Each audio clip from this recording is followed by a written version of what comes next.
So I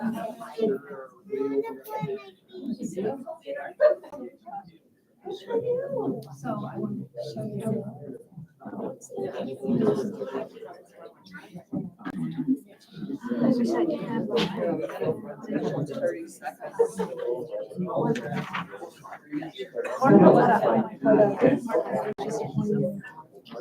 Council office. In the safety.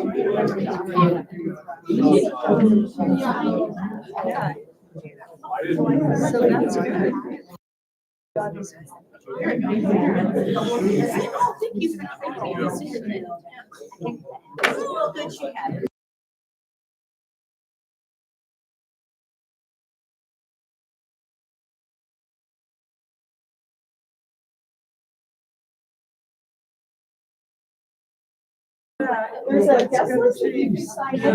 So that's Del Rio coffee. It is.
So.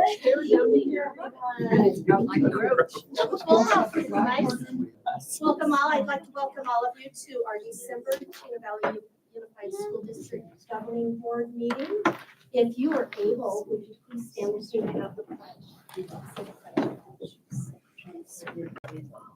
I pledge Allegiance to the flag of the United States of America and to the republic for which it stands, one nation, under God, indivisible, with liberty and justice for all. Thank you. Moving along to item 4 is the adoption of the agenda. I will make a motion to adopt tonight's agenda as presented. I will make the motion to adopt the agenda as presented. And a second. All in favor? Aye. Aye. Item 4, call to the public. Ms. Nancy, do you have any cards? Fantastic. Seeing none, we're going to just keep on moving on. Item number 6 is our information and discussion items. Very first is going to be swearing in of our new board members. Mr. Carter, please. Madam President, members, good evening. It is always my pleasure to be with you. As you know, we had an election, and we have 3 people that were successful in that election. One is returning to the board. We have 2 that are new to the board, and I met with them earlier. We took care of all the paperwork, so it's official as of right now. They are fully vested. The term, obviously, for 2 of the ladies doesn't start till January 1st.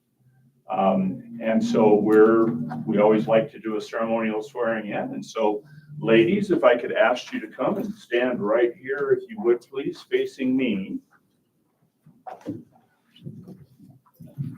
Get you back right up against there. There you go. I So think he's really. yeah, I Mr. understand. Carter, you're gonna have to like slide out of the picture for a minute. Look, we got like the whole media. Oh, my goodness. Okay, that's fine. Well, I think they can I think they can see me from here and hear me from here. So are you ladies ready?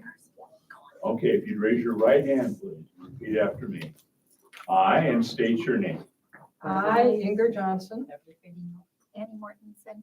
do solemnly swear do solemnly swear that I will support the Constitution that I will support the Constitution of the United States of America of the United States of America and the Constitution and laws and the Constitution and laws of the state of Arizona, of the state of Arizona, bearing true faith and allegiance to the same, bearing true faith and allegiance to the same, defending them against all enemies, defending them against all enemies, foreign and domestic, foreign and domestic, and that I will faithfully and impartially and I will faithfully and impartially discharge the duties discharge the duties of a governing board member of a governing board member for the Chino Valley Unified School District for the Chino Valley Unified School District to the best of my ability, to the best of my ability, so help me God. so help me God. And I'm sure you will. Congratulations. ladies.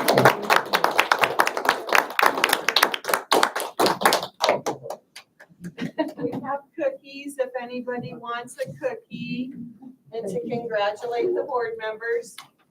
And before Mr. Carter steps away, we just want to say a thank you and a congratulations to Tim Carter on his upcoming retirement, because there was also an election in which you did not run. I did not. And so we just want to say thank you to Mr. Carter for his 40 million years of service.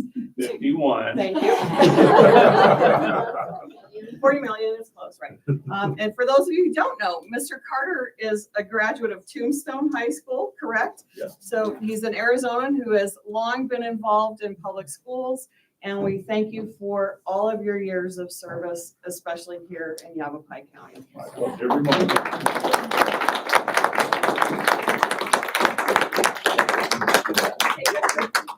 No, I'm trying to, when you Really retire, you're supposed to slim down. That's what I've heard. So I'm trying. 10 pounds by tomorrow. All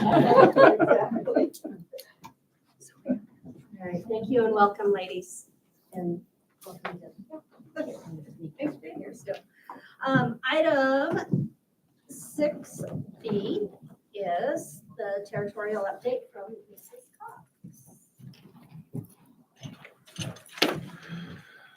Good evening, everybody, and everybody here that I haven't met. It is my turn to get to share some of the highlights from territorial. So it's super cute because we're really cute. We're the Cubs, the little ones. For all of those that are out here, we are a K-2 school, pre-K2. I'm so sorry, preschoolers. Preschool through second grade. I don't know how to click, or I can click it through. Thumbs up. Okay. Our campus culture is believing in each child's potential as a lifelong learner. And we do this by teaching the whole child, encouraging excellence, and cultivating character, creating a safe community. And if you notice, it says TECC because we're super creative that way. The staff all developed this.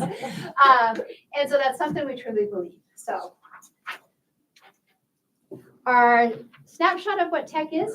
On campus, we have 77 staff members. We have 588, actually that's a correction because we've added 5 new kiddos in the last. So we have preschool is up to 113. We have kindergarten 151. First grade is 152 and second grade is 178. So we've just been enrolling them very fast. In our classrooms, we have curriculum pacing guides for everybody. We developed those over the summer. So we have pacing guides for everybody that target our essential skills that are based off of the standards, and aligned with the state. And we have a standards-based report card. For science, we have science of reading aligned curriculum. That is almost everybody, if they're not reading endorsed, are working on their science of reading that is mandated by the state at this point. We have daily phonological awareness skills practice in every classroom every day. We have UFly, which is University of Florida Literacy Instruction, and that is a program that we use in every classroom, and it's specific and targeted instruction every day. We have handwriting practice. Wonders is our curriculum that we use for our reading, And we have a mirror, which is our, it's a daily skill that we use. It is an AR platform, but it is also what we use for our collecting our data. And we can progress monitor on that and do all of our middle of the year and end of the year benchmark assessments. And we are in the process. They started this morning. So we will get new data for that. We have a science and social studies curriculum that is new. We've used it for a little over a year now. Our math curriculum is our My Math. We have Kagan active engagement strategies. Every classroom, every teacher's been trained, and we use those regularly in the classroom. And our specials are character education, PE, computers, and library. The students get to go to every day. Some of our professional development, we have a lot. It's ongoing. Everybody has been trained in Wonders, and we had on-site training this year that came to us. We have University of Florida Literacy Institute. That's an ongoing training that we just started. And so it's ongoing this whole year. Our instructional coach meets with our teachers regularly. We have on-site reading intervention strategies for reading endorsed teachers that work with the students every day. We have guided support for phonological drills in all the classrooms. And we have started this year, another one is we have our weekly article study. So different articles that people think are important. We have a little study on those, and it's led by our instructional coach.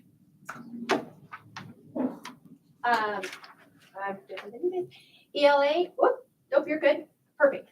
ELA goals for kindergarten, our goals are 80% of our students will be able to know and apply phonological awareness skills in decoding words by the end of the year. So also for first grade, 80% of our students, and I'll explain that here in a second, will be able to know and apply benchmark phonics and word analysis skills in decoding words, reading with accuracy. Accuracy for us, we said is 51 words per minute, and that is what the state aligns with on our American benchmark.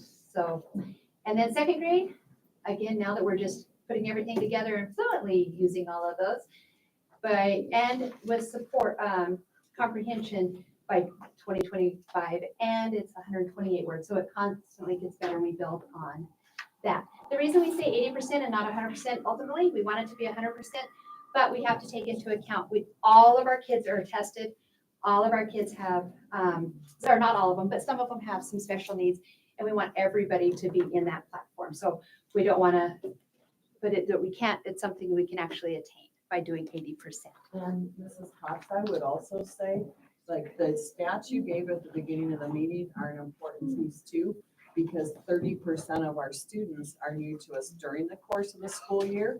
And so they may not be up to speed because they haven't had the privilege of being with you guys all year either.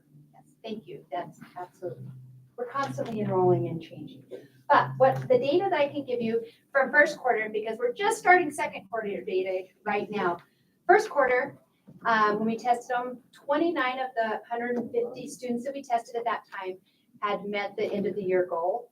31 of the 148 first graders had met the end of the year goal, and only 7 of the 168 had met the end of the year goal. But we have to remember, that's a lofty goal to have at the end of the year, and so this is at the first quarter that we've tested them. So we'll have second quarter data coming in. Math, again, we do the 80% so that we have that window, and it's that for kindergarten, 80% of our students will be able to recognize and represent all numbers 0 to 20. First grade, that they'll be able to fluently add and subtract 50 addition problems in 6 minutes and 7 minute subtraction problems, and that's within 10. So it's just up to 10. Second grade, we up the ante just a little bit. It's 80% of our students will be able to fluently and accurately complete 50 addition facts in 5 minutes and subtraction in 6 minutes. And that's within 20. So we upped it. And those are in alignment to go right on to Del Rio so they can be successful at Del Rio as well.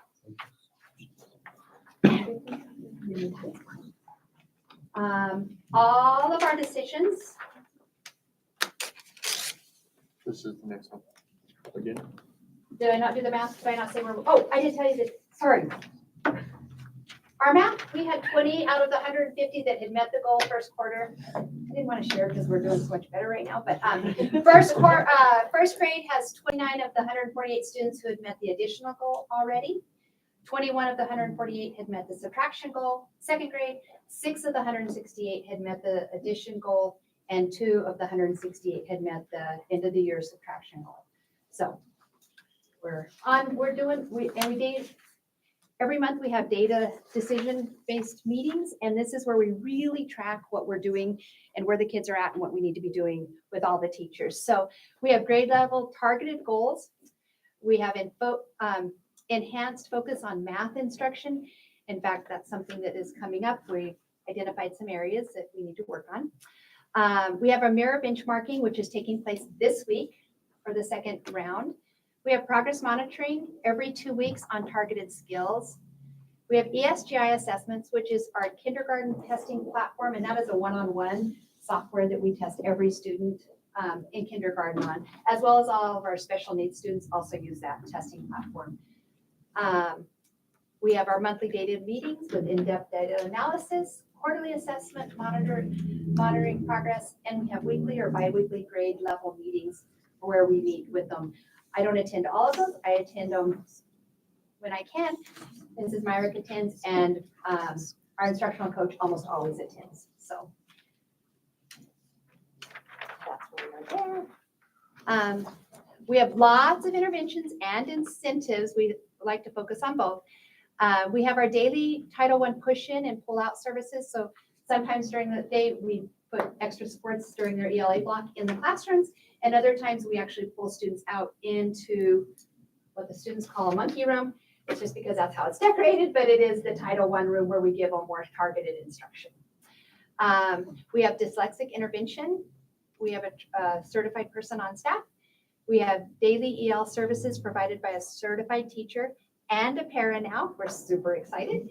We have daily cup time intervention or targeted focus, and that is on our targeted skills. So it could be enrichment, it could be in an intervention, depending on where the student, what they need to help them. We have our mirror reading. We have character education with a certified counselor. We have monthly positive action focus and assemblies. So we're recognizing students all the time for getting caught being good and following our character trait. After school tutoring, we have some teachers are just doing it out of the goodness of their heart right now, so it's not technically something, but we're getting ready to start our Friday school, and that'll start up in January, and we already have all the teachers in place and lots of kids ready to go roll. So, And I would say we have a friendly competition among each school going right now. yes, To the get phones the- were blowing up on Friday. To get the Fridays are reserved for kids that need the most intensive interventions, and the high school had 66 on Friday. So, and that is by invitation only. So we don't, it's not just a drop off and here's your kiddo. So, but kids love coming.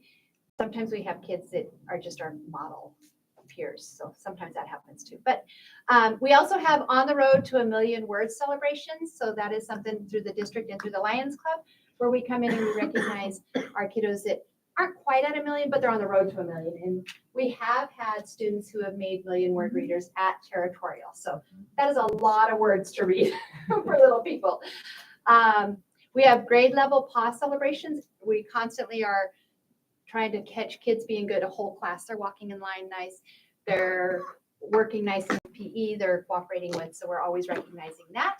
And then now we have caught being good on the bus rewards, incentives, and we get inundated with those because most of our kiddos are really good on the bus. We have some parent engagement activities that are our regulars that are continued every year we have.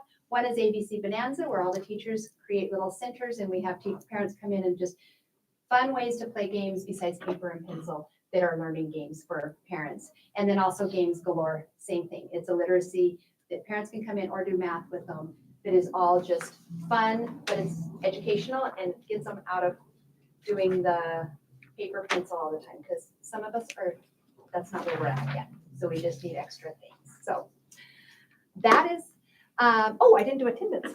My bad. Attendance is huge. This is something we're targeting this year. We're celebrating perfect attendance every quarter and we're recognizing the kiddos. First quarter, we had 26 preschoolers with perfect attendance. 30 kindergartners, 34 first graders, 35 second graders, and we're monitoring the kiddos that have missed. And so this is an ongoing, we make phone calls, we send letters, and I have meetings with parents and talk about attendance. How can we help them? What can we do to get them here? A lot of our little ones get sick. This is their first exposure to school. They get sick, so we tell them, just stick with this. I promise they'll build up an immunity and then they won't be sick all the time. But we can't share a lot of things, but germs, we're really good sharers. So, but that's us. So I do have 30 that have hit the 10-day notice already, and I have 2 that I have made contact with the families, and we've met with the truancy officer. So they're struggling, but we're trying to figure out different avenues to help them as well. So that is a snapshot into territorial from a distance. But I do have to say, I have amazing staff, amazing kiddos, and I'm very fortunate to get to be there. They make my job easy. And what are we adding to your campus during Christmas? I have that. I didn't know if I was talking about it. Well, it's kind of a secret for students. Staff knows what's happening because there's going to be some work, but students don't know what's happening. We have been doing a turf push, trying to raise money, because if you've been by territorial, there's just a lot of brown. I'm not a brown dirt advocate. I wanted some green, so we are finally going to move forward with the turf project. We have been raising money. The kiddos have been raising money, and it's happening over winter break. So the secret's out, but don't tell kids, because they get to come back and just have this nice big turf playground 10,000 square. to play on when they come back. So we're super excited about that. So thank you to everybody who's contributed, who's in this room, because there are several. So questions you have for me? I Oh, go ahead. was gonna ask, what age is the document under the school? 3. On their 3rd birthday, they can start. Perfect. So just to clarify some of your end of the year stats for those that are viewing and maybe didn't get the clear picture. When you said, say, I don't know the exact numbers, 28 met the end of the year reading goal or whatever. We're talking they've been in school for 3 months.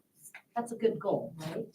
Okay. Again, I'm just clarifying for those that maybe don't hear. Yep, Our and so schools we get don't let them sit idle. We then push those.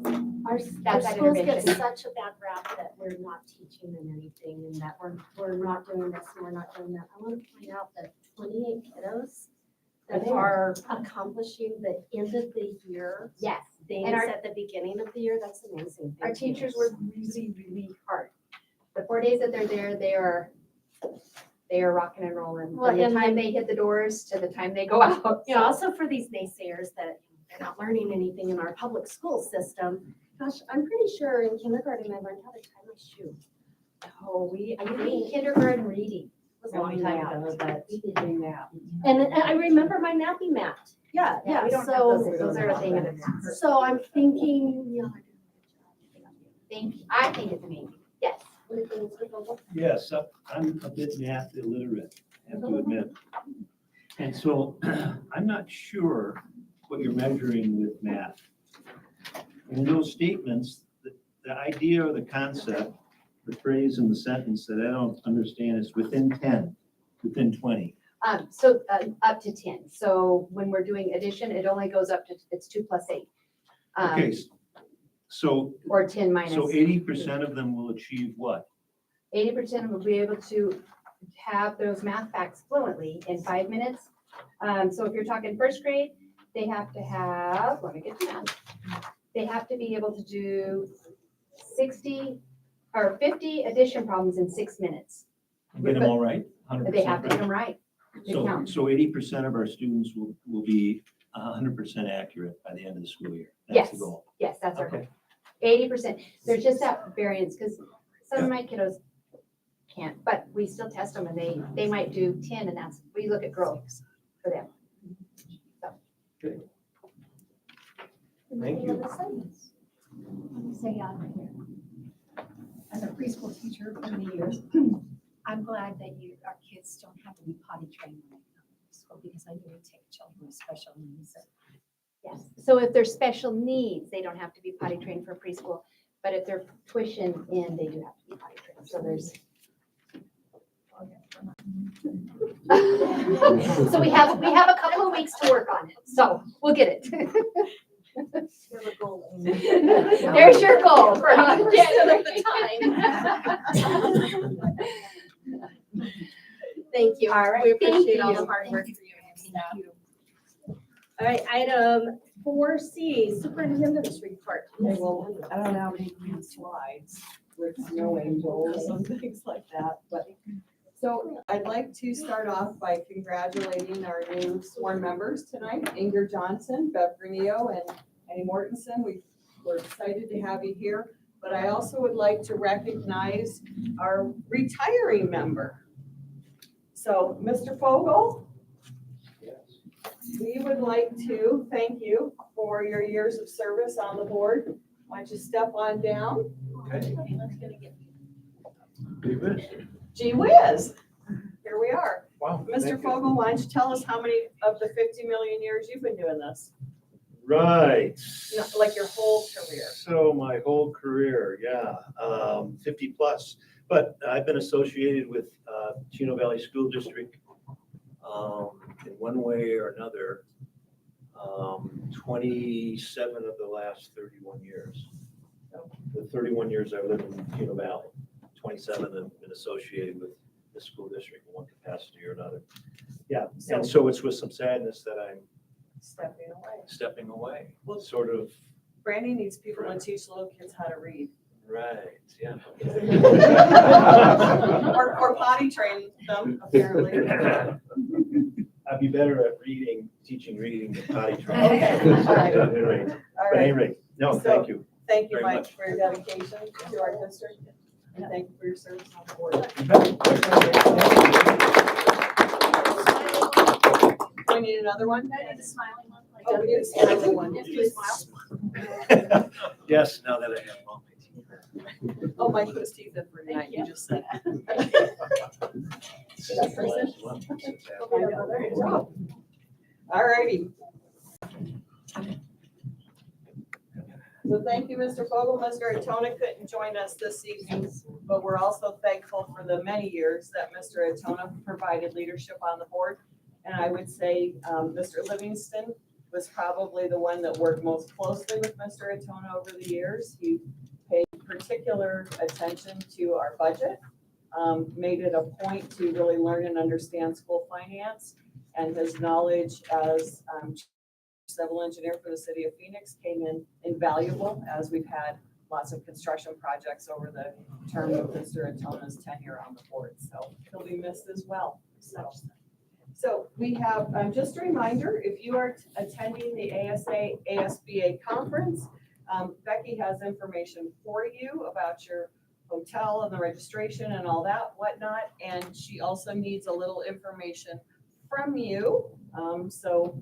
She will be in contact with you about that. So since we were together last, we have honored Miles Holder as a brand ambassador. As you remember, this year we're recognizing people who, that their peers think exemplify what we do here and what we stand for. So Miles was nominated by Carly Pruitt, a second grade teacher at Territorial. And she says the second graders at Tech just got back from the most amazing field trip to the Chino Valley High School Ag Center. I had asked if they would be interested in putting something together for our kiddos, and they more than exceeded our expectations. Miles and his crew set up fun interactive stations hosted by Chino Valley FFA students. The kids went on a hayride, visited the petting zoo, searched for prizes in the corn, had an obstacle course, did barrel racing, and learned about tractors. Our students are so excited to work on the farm when they are in high school. It was a very special day. I would also like to thank Mo and Irma at Territorial for walking me through the field trip process and helping to translate. Thank you, everyone, for a wonderful day. So we wanted to recognize Miles for promoting agriculture education in our community, creating interest in our littlest kids. One of the things that we do here in Chino Valley School District, for those of you who haven't been to board meetings before, career and technical education in this district starts in kindergarten. And you may ask, how do we do that? Well, one of the ways that we do it, we have a career corner in our library, and we begin in preschool with dress-up clothes that are occupation related. So kids can begin learning and exploring what different occupations are. And so that's the way we start with it, as low as preschool. So Also, we recognize staff of the quarter. Ashley Bias and Kay Herrera were recognized at Tech. Del Rio was Dan Hoffeld and Catherine Barnes. At Heritage, it was Ari Milan and Julie Northington. And at CVHS, we recognize Julie Santillan and Darylyn Rock. We have some really outstanding staff, and Donna from Jed's here in town sponsors our employees of the quarter. So I also wanted to say thank you to those of you who came to help serve Thanksgiving dinner. We served a total of 3,408 Thanksgiving meals this year. So that was super impressive, and we had really good feedback from the community that they were pleased with the food. So a couple other things at your table are the calendar of events for between now and our January board meeting. It's really short since we're not in session for part of that. And I just wanted to remind you to watch the marquee and to check this list for any sporting events that are coming up, because as we know, the Mile High Challenge at Finley Event Center is during Christmas break and is our big wrestling tournament. So I just wanted to wish everyone a blessed holiday season. I wish you peace and joy as you spend time with your family and friends. And that concludes my report for December. Any questions or comments? I have a question. On here, it says December 23rd to January 2nd, but that's not true, right? For the breaks, we come back on the 6th, but that's the following Monday, so we don't include the weekend dates. Okay. So, and then in your package, you might note all our normal updates from all our departments and schools about where they are with their goals, what they're monitoring, what they're celebrating, and what they are adjusting. I would tell you that IT sounds like they're doing exciting things like the dark trace network of traffic evaluation. That sounds very impressive, whatever that is, Larry. We'll take your word for it that you're keeping us safe online. Our English language learner teachers are at the OELLA's conference. It starts tomorrow morning. They left this afternoon. That's put on by the Office of English Language Acquisition Services from Department of Ed. We also have some other notable things. I would say Friday school is definitely a big notable, with 66 students who really care about making sure they have credit for the semester at CVHS. Mr. Richardson, I see you back there. I think you were roped into teaching at Friday school this past Friday. Yes, ma'am. Congratulations. Good job. And we are getting ready in the spring semester to start our large scale Friday school to help students prepare for state testing, make sure their skills are on target. Mr. Livingston will be sharing some things about our construction updates shortly. And then I wanted to point out, as far as our special needs report goes, we are working hard to bring services in-house that we currently contract for. Our contracted services are a lot of money. Those are services that we need to provide according to the student's IEP. So it could be things like speech, could be occupational therapy, physical therapy, things like that. They're very, very expensive to outsource, but it's very, very hard to find somebody who's willing to commit to a district because they can make so much more money as an independent contractor. But Nicole has been actively recruiting people, and we believe that we have an OT on the hook for next year, which will save the district a significant amount of money. So congratulations to Nicole for her fiscal responsibility. And then Dr. Moody, do you want to talk to us briefly about truancy and how that's coming along? Since I saw that was an adjusting for you. Let me actually turn to that. Or you can just off the top of your head, tell us what you're doing. Truancy is a big deal for us, obviously. If you don't know me, I'm the principal of Del Rio. My name's Ed Moody. I'm kind of trapped over here. That's fine. Truancy is a big deal because if kids aren't at school, they can't learn. And we can't hold them accountable if they're not at school. And so to that end, I should point out, and I would like to give a shout out that Brandy has more kids with perfect attendance than I do, which is awesome. But we still have, of our just under 500 kids, 94 kids with perfect attendance. And so our student population is doing really, really well. And we're adjusting as we go, but we're sending out as we are collectively. letters at 3-day, 5-day, 8-day, and 10 days. And then at 10 days, I'm actually contacting at 7 or 8 days. At 10 days, we're contacting parents and families. And some days it seems like half my day is on the phone. Like, what's going on? And about half the time it's actual legitimate, surgeries and actual tragedies. And families are, I think, a little bit more receptive to, oh, well, I can send my kid. You care about what's going on. You'll take care of them. And whereas, the vast majority of them, in fact, are, well, I was going to keep my kid home this week, but you make a really good point. And so they're sending them. And we've actually done several home visits and several welfare checks for kids. And those have actually been incredibly productive as well. By not only me, I've done a few of them, but Officer Torres and Officer Noden have helped us out over the past semester and done those as well.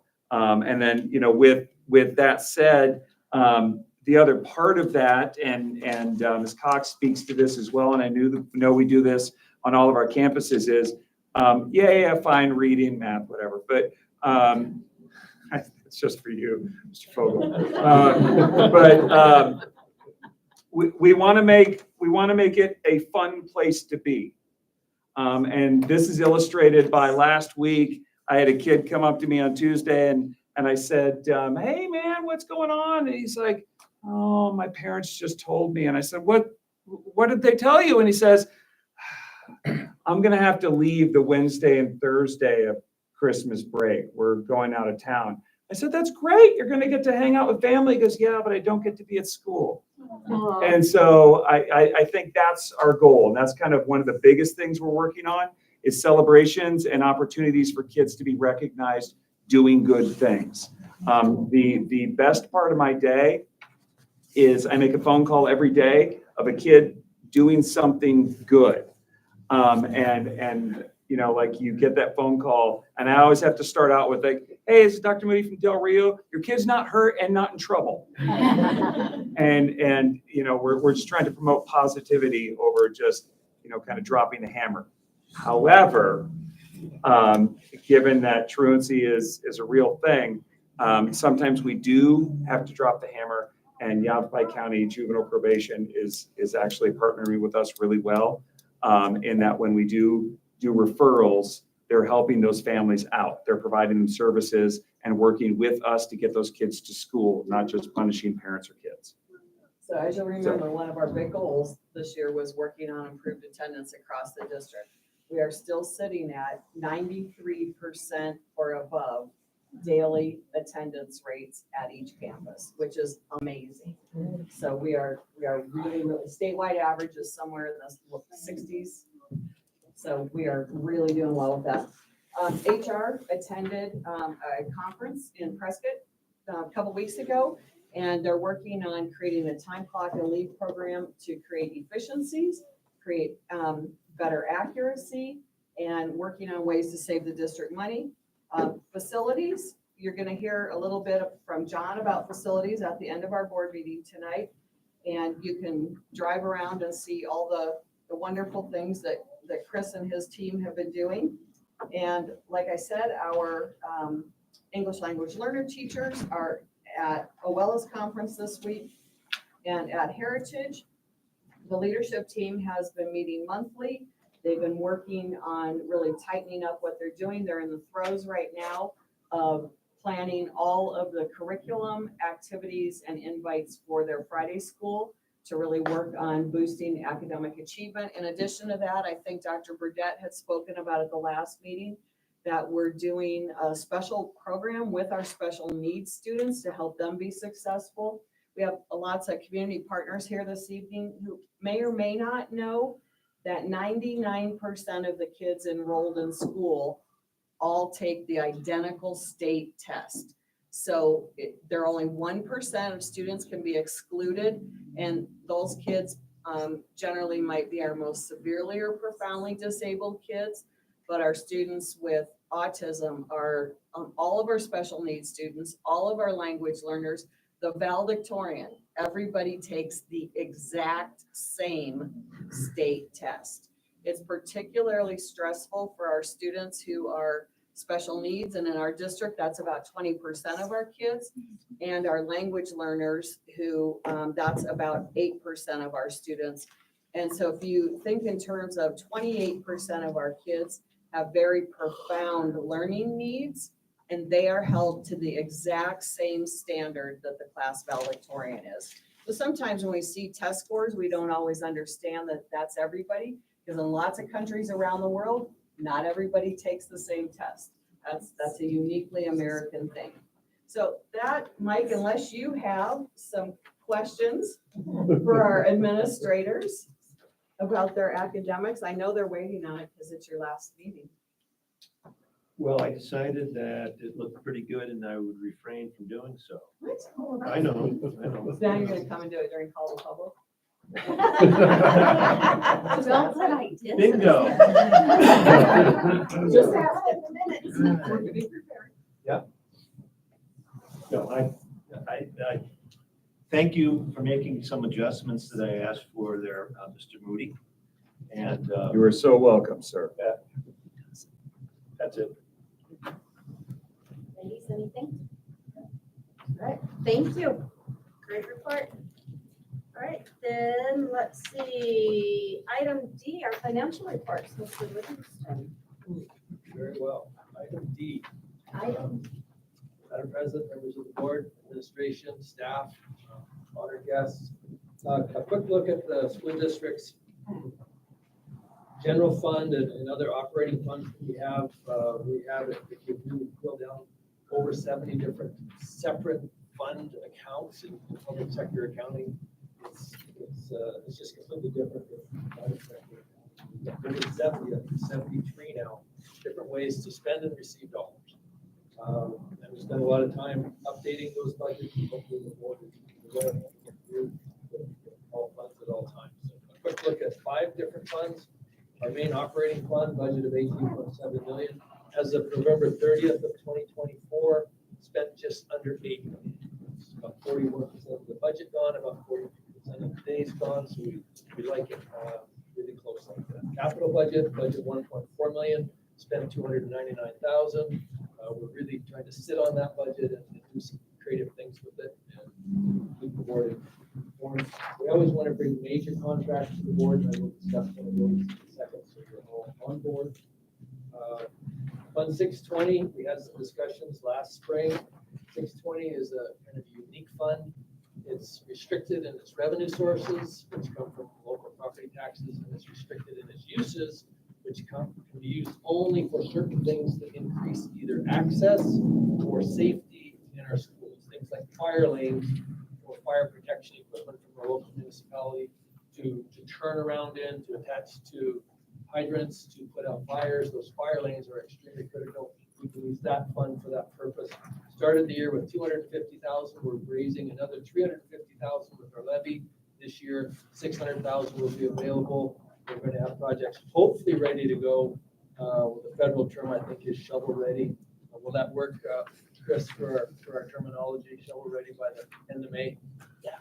Some projects. So that means we've got some bids in mind. We've got some contractors selected, and they've put us on their calendar to be here and get this work done. We've got about almost 60 days, June and July, to get this work done. We start school again.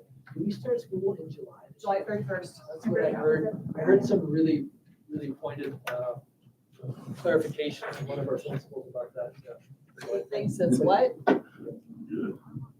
Oh, geez, I don't even remember now. I was horrified. I think it started with the REP or something like that. Like, Reprehensible is, I think, what I said. It's But not just us, CVUSD starting So- July 31. So we try to have those done at least 3 days before school starts. So we're trying to get some of these projects done for fire lane improvement, slurry, seal coat, chip sealing, whatever we need to do. We have to excavate and then replace subsurface. That gets really pricey really quick, but we do have that levy, and we may have to increase that as time goes by, as our needs go by. And haven't been chilled for a few years. That's Fund 620, called the Jason. Interesting, our cash, which is, it's kind of irrelevant in some ways, but it's kind of important in other ways, because about 40% of our funds, the county will not write us a check unless we have cash in that fund. The other 60% of our bigger funds, they know there's a levy behind it, or state funds or grant funds behind it, they will write us a check. So we really follow these cash funds. Started the year with 7,183,000. End of November, we have 7,193,000. So we're trying to hold things as steady and predictable for the board to make informed decisions as possible. Couple things, we've got this fund, it's School Facilities Board Fund 691. We spent 3.6 million this year, over 8 million last year. We've got a series of heating, ventilation, air conditioning contracts at each school. And those are state awarded funds. It's pretty, I'd hate to say competitive, but if we're up against Scottsdale School District and up against Mesa Unified School District and up against Humboldt School District, and we're all trying to spend the same 250 to 300 million a year, it kind of becomes a competitive process. So we've been really fortunate to bring some of those funds in, and I'll talk about a couple things going on there. So 3.6 million spent this year. Fund 570 is an interesting fund. If we have a food service program or a federal grant or a state grant, we have operating costs to support that, whether it's purchase order administration, salary, payroll administration, human resource time and effort to get them placed on the salary schedule, electricity costs to meet the deliverables under that grant. We get to keep some of those costs back. It can be as high as 5%. For food service, it can be higher than 20% because they have a big footprint of turning on those ovens every day, lots of utilities involved. That fund currently is right at $350,000. We can use it really carefully for things like travel and conferences and really sparingly like that. That's always our goal, to just reserve those funds and use them for a rainy day. That's Fund 570. A quick note on construction.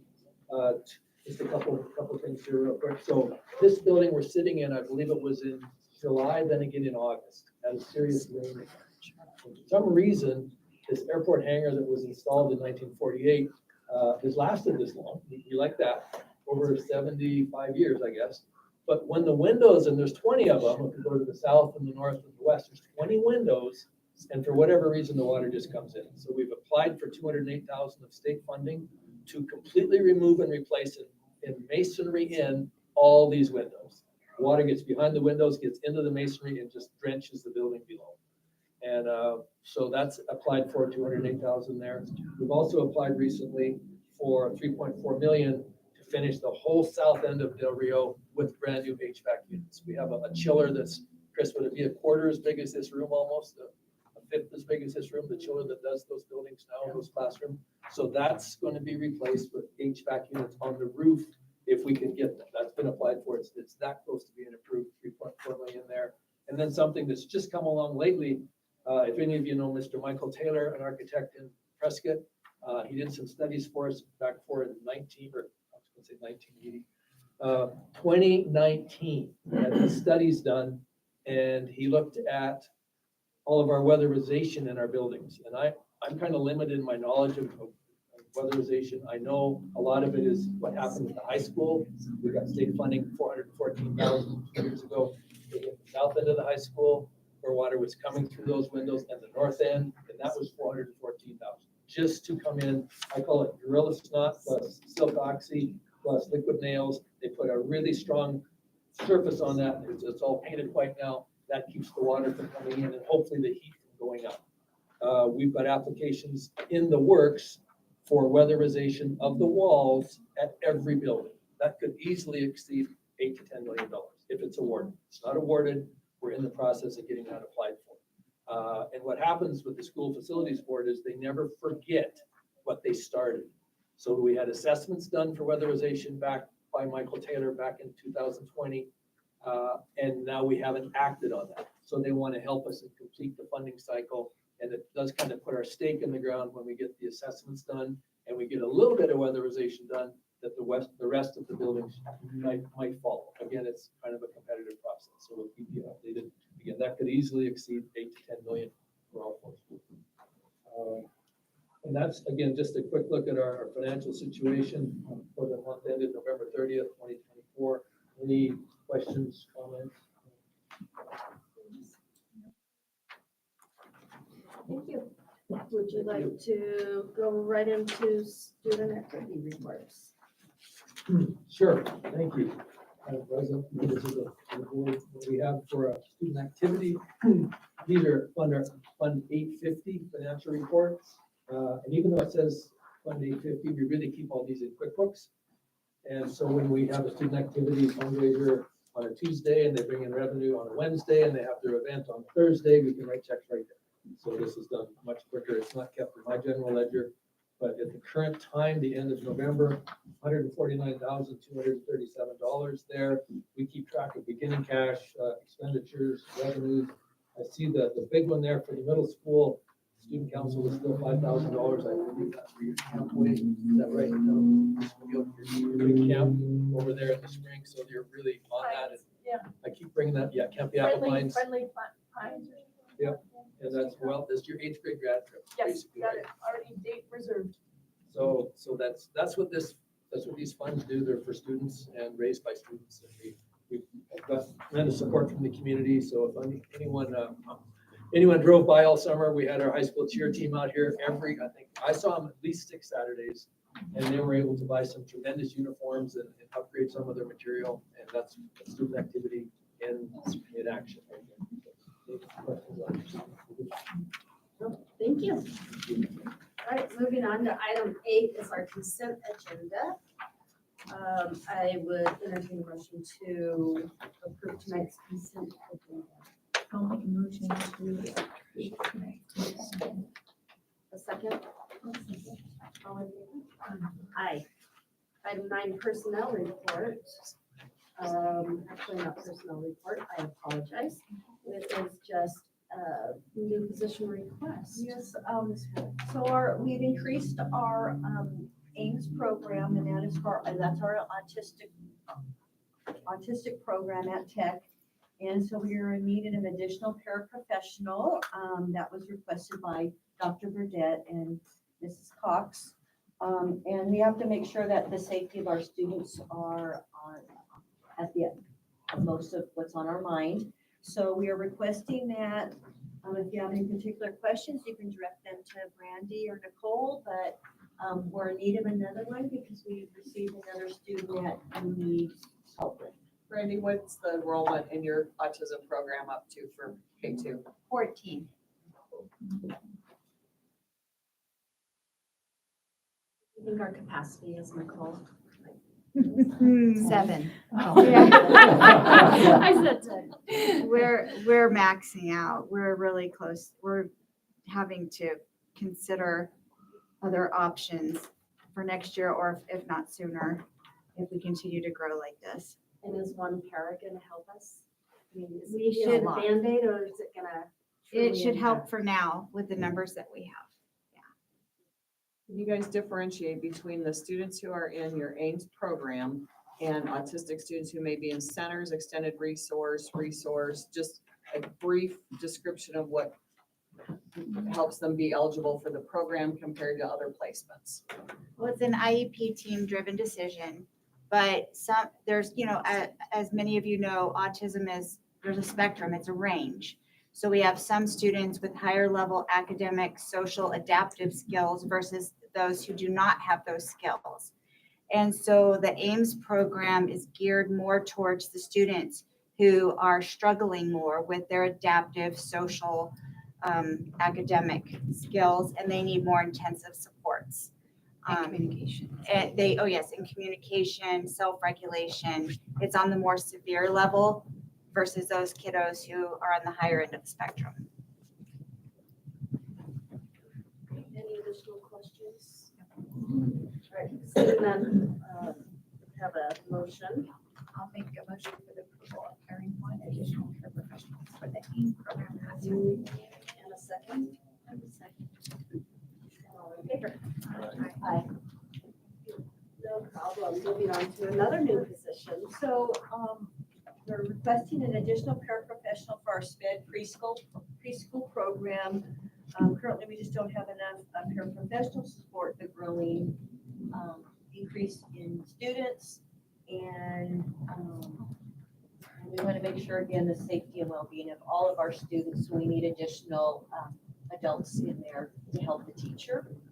I'm also requesting that we get flexibility to add or remove sped positions with your permission, so I don't have to keep coming back here up to the numbers. So if the numbers would decrease, we can look at moving somebody, or if they increase, we could add another para.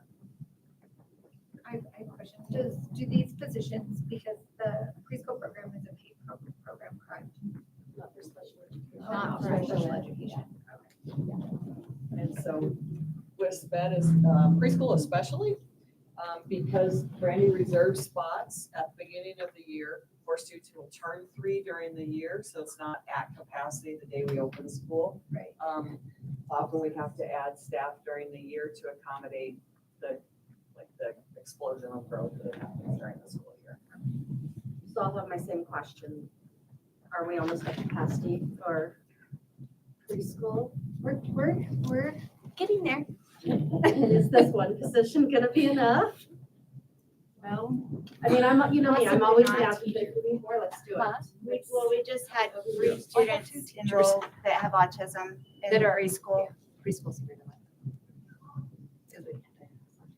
Yeah. I think the flexibility is Then, yes. absolutely. Then when they Yeah. say we need another one, I can just post it and we can find it. That's good.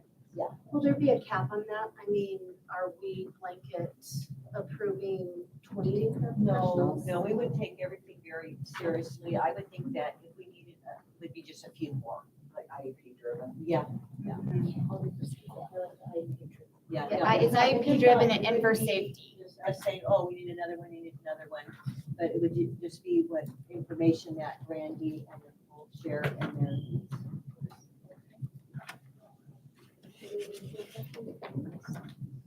Alright, I'll make a motion for the approval to hire one additional professional for the SPED preschool program at Tech, as well as to grant the flexibility to add or remove the paraprofessional positions based on changes in student enrollment. Second. All in favor? Aye. Item 9C, the extension of rental for the teacherage. So when our teacherage, which is behind Del Rio, we were able to move, it was until October 1st.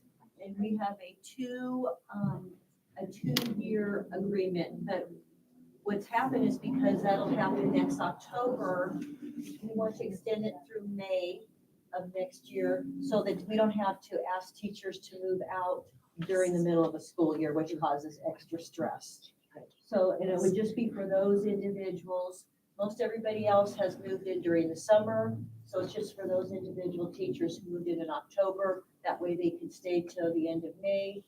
And then they'll be looking for another place to live, but we want to give that option to them. Do you have anyone on the waiting list? No, we're full. Any other questions or comments? All right, So seeing none. we don't have anybody waiting for a home, we just have. Right now, everything's full. When we did our openings for teachers, we had a few open units, and we went ahead and filled those with a couple para positions.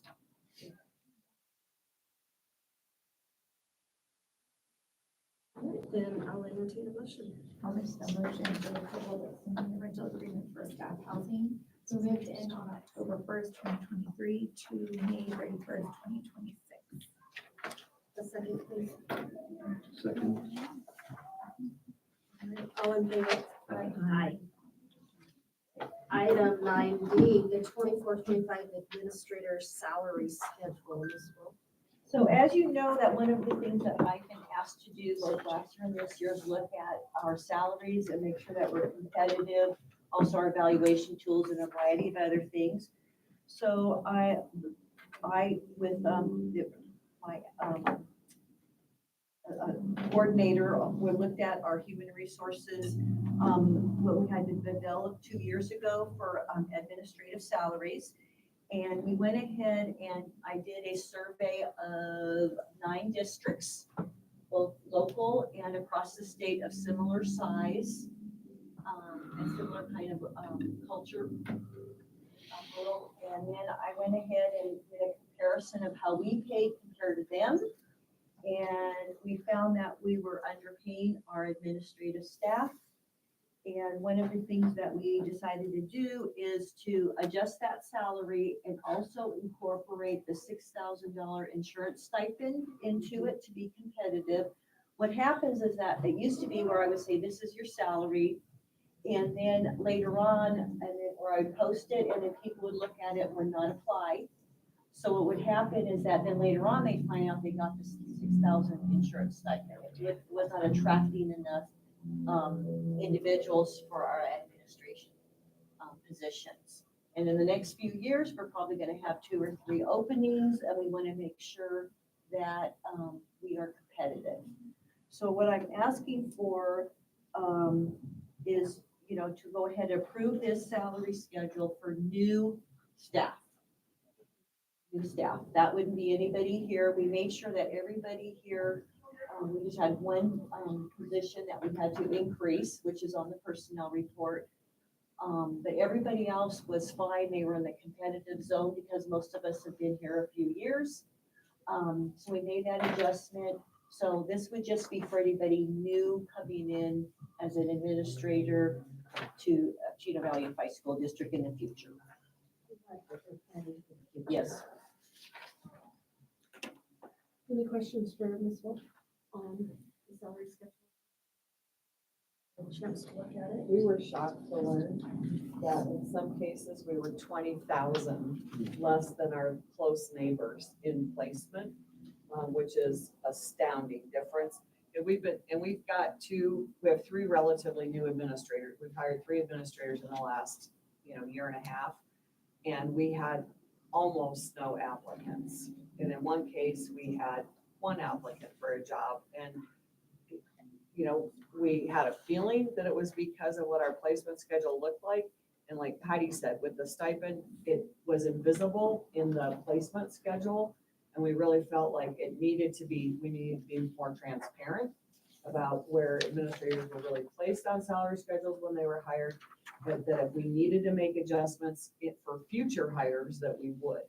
And it really was shocking, to tell you the truth. The littlest difference was $4,400. The biggest difference was over $20,000. And we've all decided that if you want to make a ton of money as a school administrator, you need to go work in Florence. Yes. Because that's where all their positions pay a minimum of 20% more than the positions here. But this keeps us not at the high end, closer to the low end, but competitively with other rural districts. So we don't exceed anybody with what we're putting out here. We won't be the biggest in the game by any stretch of the imagination, but it puts us middle or low end of competitive districts. And besides the 1 salary we're adjusting this year, it's budget neutral. It's not affecting the Right. budget. Yeah, and that's, And it's a very small adjustment. adjustment. Well deserved. Seeing no other questions, then we'll go ahead I'll make the motion for the approval of administrator salary schedule. and a second. Range 24. Mike. Second. Thank you, Marcia. I was waiting for mine. All in favor? Aye. Aye. Item 9E is an instructional coach And evaluation. I'm gonna take that for Julie, because she's at the conference. Is she in Hawaii again? No, she's in Phoenix with the, So she went ahead and, what's attached is the updated evaluation tool, for the coaching staff, our instructional coaches, not our athletic coaches. And this is as part of the Charlotte Danielson's framework, and it's aligned with our teacher evaluation tool. And she got input from all of our instructional coaches. So she's requesting to approve this so we can use it for our instructional coaches.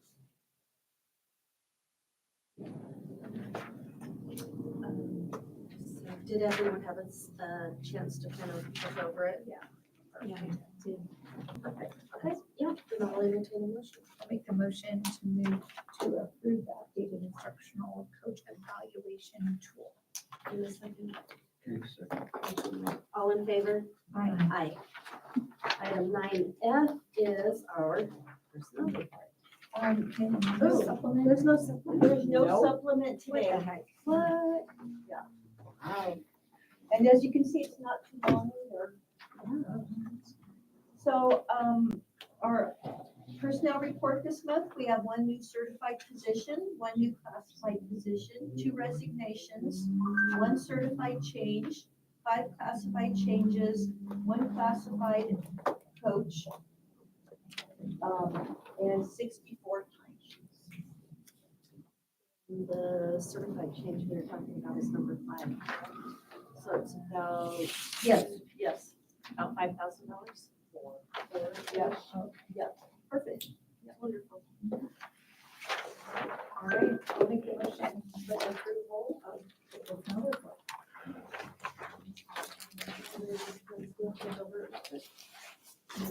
All right, motion on the floor, a second. All in favor? Thank you very much. Item 8 is.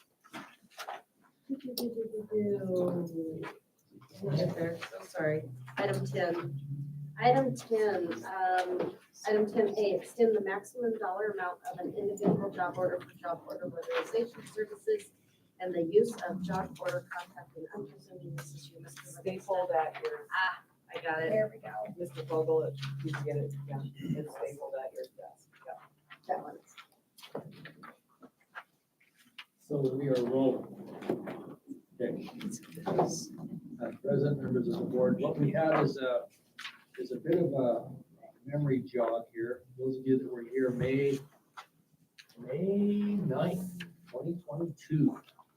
That's the first time the district that I could find entered into these job order contracts.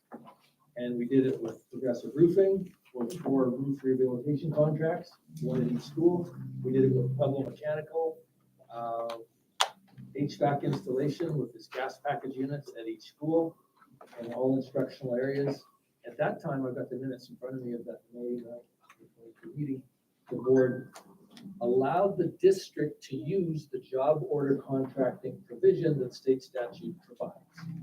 The best example I could come up with job order contract is to put it in contrast. Most people are familiar with the design build opportunity. That's for new construction.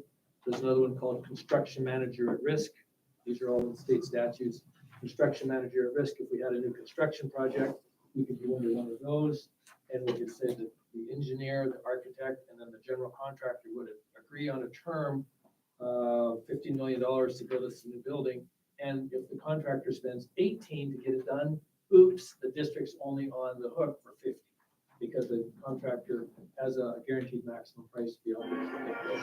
So, and then the state also uses job order contracts.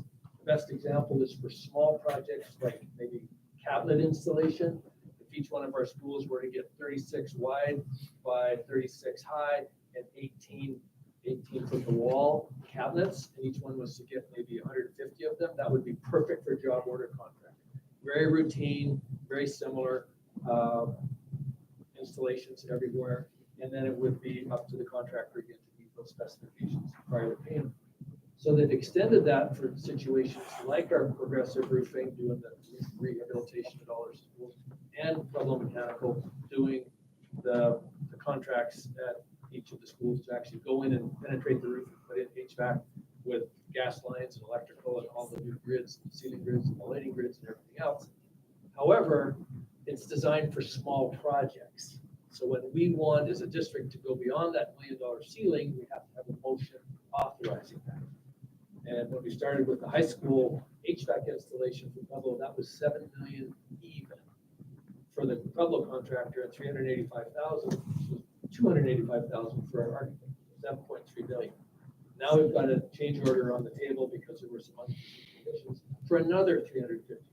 So when the project is over, we'll come back to you and say not to exceed probably $10 million, something like that. But for now, if you approve this motion, it allows the district then to enter job order contracts to exceed the maximum that you would have without your approval of $1 million. With your approval, you can exceed $1 million, and that's probably all we're gonna ask for today. So the first one just, which I think that's what the motion is, to exceed the $1 million limit, that if a district doesn't know this in the statutes and they exceed it with a job order contract, they can be written up, of course, by the auditors, they can be found in non-compliance. We don't like audit findings, but we want to be compliant. So the rest will follow. I'll explain the 3 more types of contractors we want to enter contracts with. However, the first one is just to approve the job order contract. So we're doing it. All right, any questions for Mr. Minister on this? All right, I'll make a motion for the approval to extend the maximum wall of order weatherization services for Chino Valley High School, Territorial, Del Rio, and Heritage Middle School for use of job order contracting for amounts greater than $1 million. Do you have a second? Item number B to. B2. Great. So 10B, approval for the design contacts, or the design contract. So we have a situation with Michael Taylor, again, our architect, back in 2019, and he finished it in 2020, and when I got here in 2021, it actually paid yet, so we appreciated me drawing money down from the state. So he's still our architect of record. He's already done the design of Del Rio Elementary. So because the assessments were done earlier, and then I did the assessments again when I got here in September of 21, all 4 buildings have the assessments done. The design that puts them out in the lead, Del Rio Elementary, has already been done and paid for. School Facilities Board did it. They like generational projects. School Facilities Board knows that each of the assessments have been done for each of the schools for the weatherization projects. They know that design has been done at Del Rio. We need to do design at the other 3 schools. That precedes construction, or if you want to call weatherization, rehabilitation. Either it precedes that stage. They call it construction light. When you're placing adhesives, again, it's a combination of air gel, Gorilla Snot, liquid nails, silk oxy, put it on the wall. Paint. Yeah, paint, there you go. But it seals the building against temperature changes and against moisture penetration and whatever else. If you have to do door thresholds and lighting and other things like that, if you've had failed systems, it's just completely weatherized. So the definition can get pretty big. We know most of it is going to be exterior wall painting or sealing. So with number 2, then we approved the design contract. Now we're hoping that he can keep each one of those under 100,000. We think he can because Del Rio's was 28,000. So individually we can do that. We don't have to have any other commission. We want to enter contracts with an architect. We hope it's Michael Taylor because we know he does good work. And if you approve B, then we can go ahead and do that without waiting for the January meeting to do that. We can enter a contract with him right now, and then we can get that going. And he would help us with the other 3 contracts, so they're ready for contractors to bid on the contracts of all 4 buildings. But he's already got the design phase done, so we can get a head start with an award, hopefully for a contractor to work on weatherization of Del Rio, maybe just a little bit ahead of the others.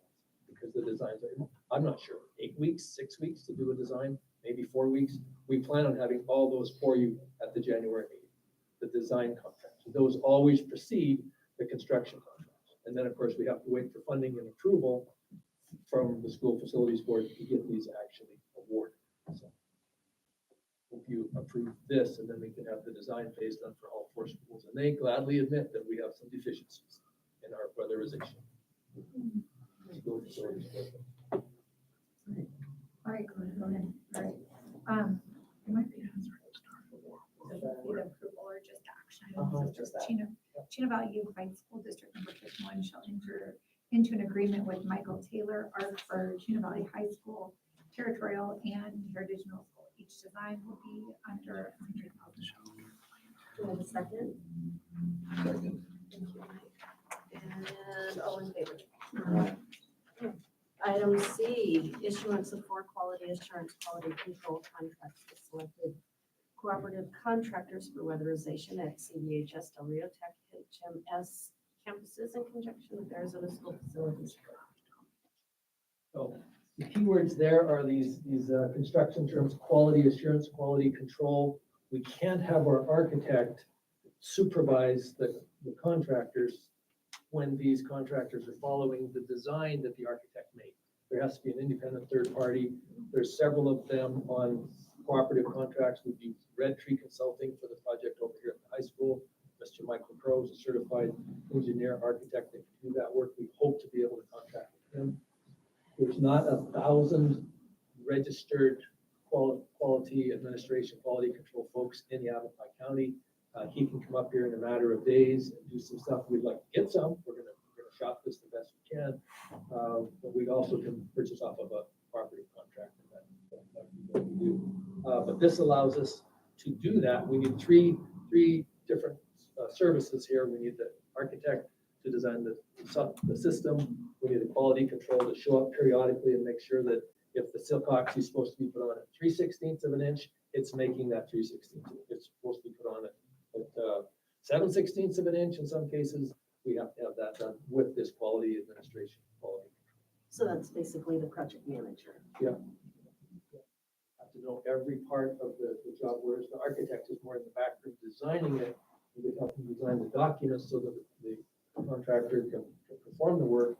But this QA/QC, maybe a lot of you are familiar with Western technology. They inspect welds, and that's more like quality administration, quality control. You need someone there to hold up that welding, and is it going to support 4,000 pounds a square inch, or is it going to support 40,000 pounds a square inch?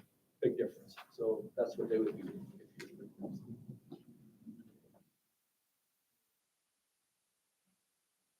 I do have a question.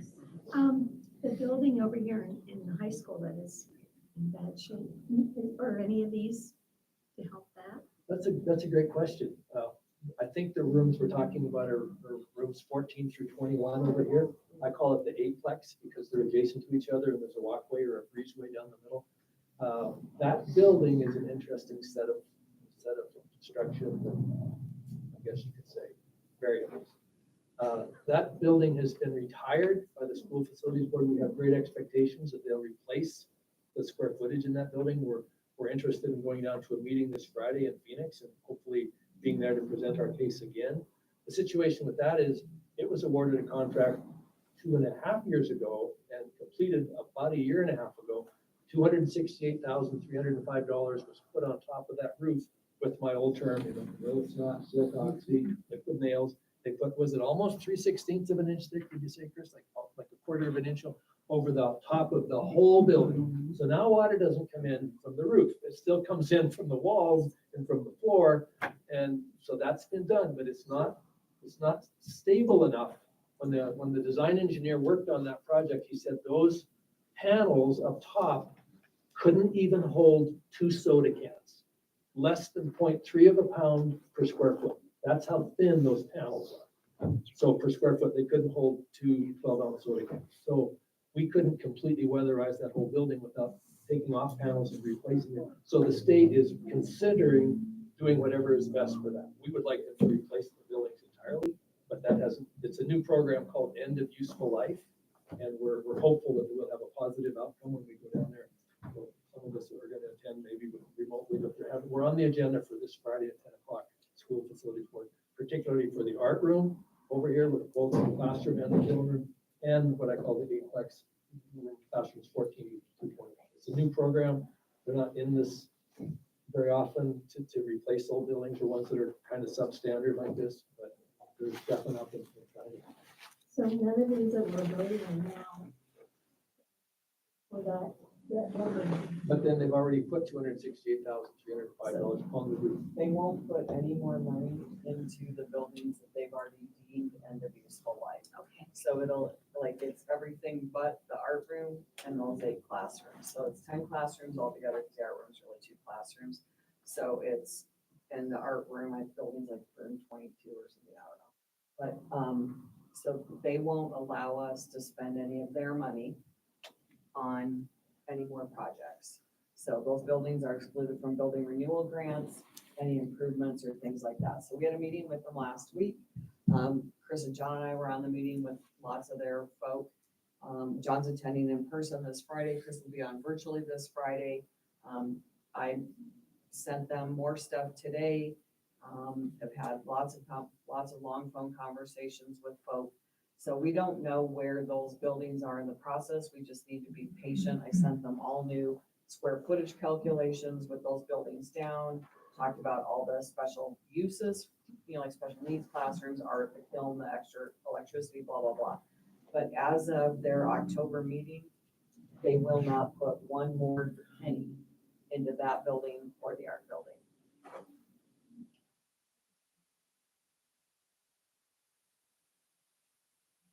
Well, that takes us up to the end, I think, of item C then, about the quality assurance, quality control. We have to have that in place. So I'll throw this back to you. Do you think that was in place in 1984 when these buildings were built? I'll just ask you. That's kind of where we're at now. That was quite a while ago. It was substandard then and they're substandard now. So that's what this is for, to protect us. And They were built as a shed to store animal feed and all the stuff for the greenhouse and the fish hatchery. Now they're 8 classrooms. Sorry about just being. No, that's okay. I just, He's being a little smart. I know. It's just I'll get it difficult. after the meeting. It's difficult to see the conditions that some of our students have to attend in. Yes, Noise, that's see, what I'm concerned about. Noise, We're see. working at first. We had not drivable buses. Now we're working our way up. Money for mistake. Okay, I'll make the motion. Chino Valley Unified School District 51 shall enter into an agreement with selected cooperative contractor, Chino Valley High School, Del Rio, Territorial, and Heritage Middle School. Each project will be under $100,000. Second. Thanks, Mike. All in favor? Aye. Aye. All right, item D, I'm not gonna read this. I'll read it. Issuance of 4 job order contracting contracts for weatherization at all campuses in conjunction with Arizona School Facilities Board secured funding for A.S.R.S. 41-2580. The assessment phase has been completed and the design will proceed construction. The statute states the maximum dollar amount of an individual job order shall be $1 million or such higher or lower amount prescribed by the purchasing agency in an action notice pursuant to Title 38, Chapter 3, Article 3.1, or a rule adopted by the purchasing agency as the maximum amount of an individual job order. Requirements shall not be artificially divided or fragmented to constitute a job order that satisfies this requirement. Thank you. You're really Thank you, making Beth. us work tonight.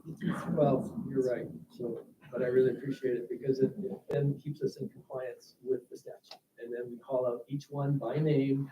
And then when we do exceed that $1 million floor that they will call the student, whatever you say, then we've got permission hopefully tonight to approve that.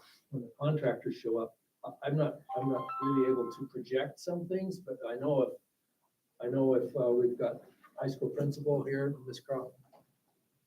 Christine, would you say that the south end and the north end are more than 10%, like of the admin building, are more than 10% of the high school total square footage? Where they put that weatherization on the south end and the north end, would that be more than 10% of the whole high school, you think, as far as exposed wall space? Probably less, I would think. Max 10, yeah. So even if that was 10% of the high school total exposed wall square footage, and that cost over $400,000. If they're gonna do every wall of every classroom with that same type of treatment, it's probably gonna be over $3 or $4 million if you just expand it out. So that's kind of what we're going by here. So we want the board to know if we're gonna use job order contract, it's the same thing. Get on the scaffold, get your materials, put them on when it's not too cold so they don't snap and fall off. Put them on when the temperature says they're safe. But I would think if we're gonna cover all those walls, and that's what the school facilities board's here for, I don't know the outcome, but it's sure nice to have the approval up front. So that would exceed the $1 million for each school. So thank you. Sorry to put you on the spot there. It's just, I don't think. I'm directionally challenged. I had to think about that for a second. Thank you.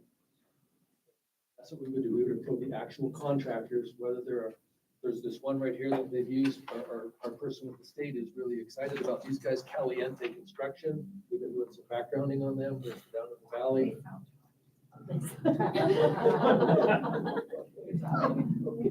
So they're one we will contract. We've also got Progressive Roofing that we like and we've used. So we'll buy one of these probably off a state contract. They can come in and they can, Pueblo or Progressive finished our work at Del Rio 5 months ago when they did the gym over there. That was $410,000. They still have it. So, but it's so much easier for us to deal with a large company that's got 200 projects going on. Our Progressive does like 7 different states they've got offices in. Otherwise, if we couldn't pay them tomorrow, like when we had Millennium Gas here, September of 2023, and they were doing projects, they needed to be paid the next day. And we had to do that. We had to take money from one fund way before the state paid us for their funds. Sometimes it was 8 weeks we were waiting for the state's funds. But it's nicer if we have a bigger company than that, like Progressive or Caliente, and we could make them wait for the state to pay. Any other additional questions? All right, Annie, how about you? Chino Valley Unified School District number 51 shall enter into an agreement with effective vendor for the cooperative contract for weatherization services at Chino Valley High School, Del Rio Elementary, Territorial, and Heritage Middle School. Each school shall have a separate contract with stated greater than $1 million in weatherization per school. And that was the motion. All right, the second. We'll see a second. Thank you, Marcia. All in favor? Aye. Aye. All right, before I adjourn, I want to personally wish you, Mike, the best. Thank you. I know we'll see you elsewhere, but thank you for your years of service and all that you've done for our school district. And then for everyone else, have a blessed holiday season. January 13th, 5 o'clock. January 13th, 5 o'clock next meeting. And do we have a board special meeting? January 9th. 9th. Don't forget, new board members, January 9th. It's a 10. Tenth. Is the training January 10th, training. for all board Becky will members. remind us all. Yes. Good evening, everyone. Thank you. People want to- Hot. That's